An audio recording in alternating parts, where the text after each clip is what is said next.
Haideți să-l invităm în scenă pe șamanul nostru renumit, marele magician, Pațica! Alături de asistenta lui sexy, vrăjitoarea Vanessa!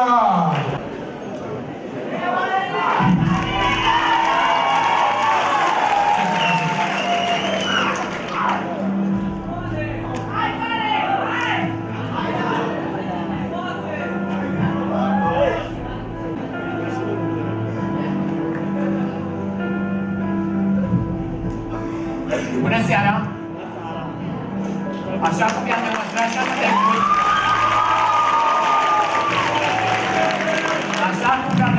anul trecut, oamenii pot îndoi o lingură sau o furculiță cu puterea minții. Astăzi, în loc să îndoi această furculiță cu puterea minții, mă voi ajuta de ea să vă influențez cu mintea. Vanessa, ține te rog furculița. Am să desenez aici o furculiță exact ca aceea.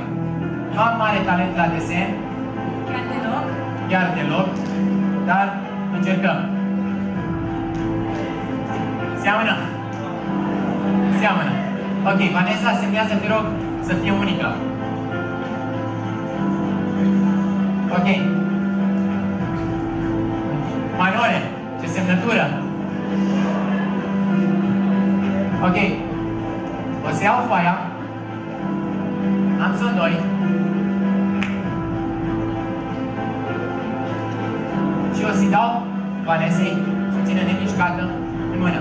Vreau să vă imaginați că această furculiță este moale. Vreau să vă imaginați că este foarte moale. Vreau să vă imaginați ca fiind atât de moale cât este îndoită complet. Hai să vedem ce s-a întâmplat cu această foaie. Foaie semnată.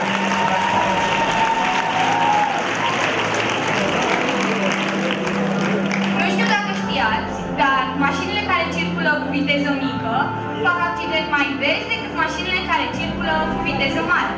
De asemenea, statistic vorbind, mașinile noi fac accident mai des decât mașinile vechi și dărăpânate.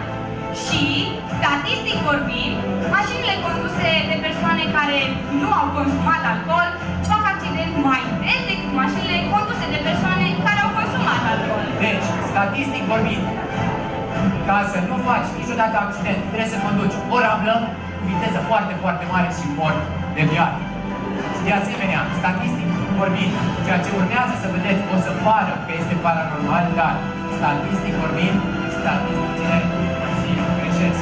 O să alegem o persoană din public cu ajutorul acestui disc și rugăminte ca persoana respectivă să fie fată și feriți. Numele tău, te rog? Alexandra. Alexandra, crezi că există ceva paranormal pe lumea asta? Da? Bun. Scopul meu în această seară este să te conving pe tine că eu sunt paranormal. Și uite cum o să facem. Tu o să mă adresezi mie o întrebare personală de-a ta, la care dacă eu îți voi răspunde corect, tu vei crede că sunt paranormal și nu există altă explicație. Orice întrebare. Stai liniștită, poți să te gândești cât vrei, suntem plătiți cu ora. Ok, te-ai gândit? O întrebare personală. Ce ai tu în dulapul tău? Ce ai tu în dressing tău? Ceva ce n-ar putea mănânci? să știi. Ce îți place cel mai des să mănânci? Orice întrebare personală. Ce n-aș avea de unde să știu? Ce culoare au chiloții tăi? Păi tu nu știi răspunsul la întrebarea asta. Tu trebuie o întrebare personală de-a ta. Unde plec mâine? Unde pleci mâine? Ok. Cred că știu răspunsul. Îl voi scrie aici. Am scris aici. Ăsta se poate să fie cel mai imposibil lucru care l-am făcut până acum. Pune-mi, te rog, țara. Austria. Austria. Ar fi posibil să fie aici Austria. Nu? Doamnelor și domnilor, Austria în chineză. Deci explicați-o cum am făcut-o pe asta. Răspundere paranormal.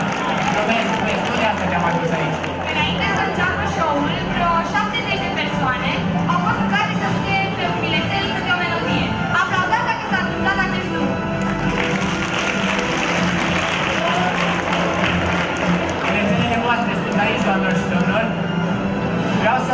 verifici că sunt diferite. Ia unul, deschide, citește ce scrie. Vina ta. Citește, E citește. vina ta.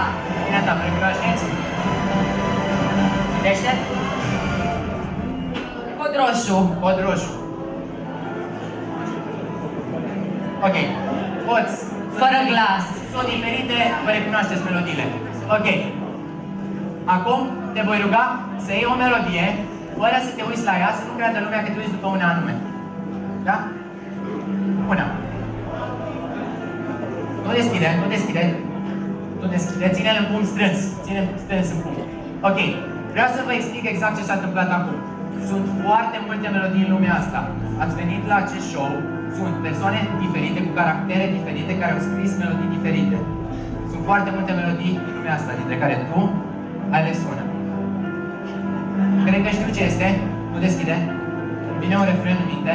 Patrica, dacă de data asta scrii în chineză, știi, altă asistentă.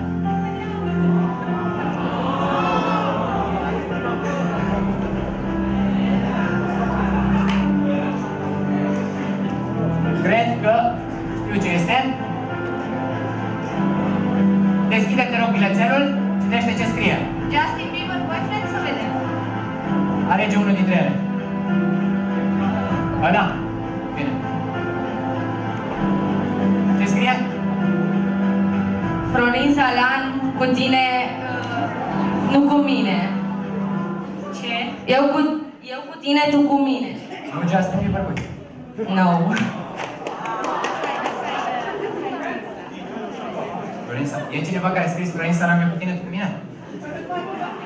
Mulțumim, mulțumim. Felicitări, domnule Strigan. Doamnelor și domnilor, șamanul nostru, Daniel Pațeica, Bravo, Paț. chemat de noi la balul boboților să ne ajute să ne facă un moment. Și el ce-a făcut, doamnelor și domnilor?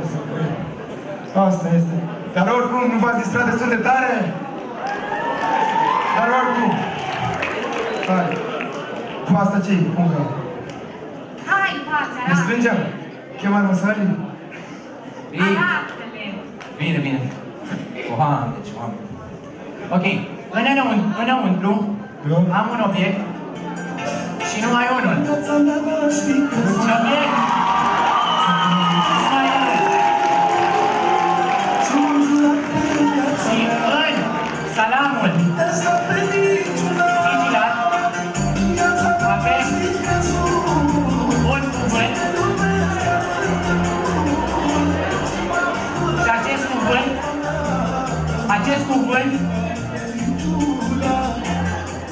acest cuvânt nu poate să fie decât din calea noastră.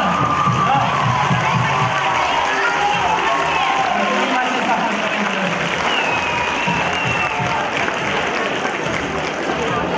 Daniel Pațeica și Vanessa, vrăjitoarea lui Manole. Super moment!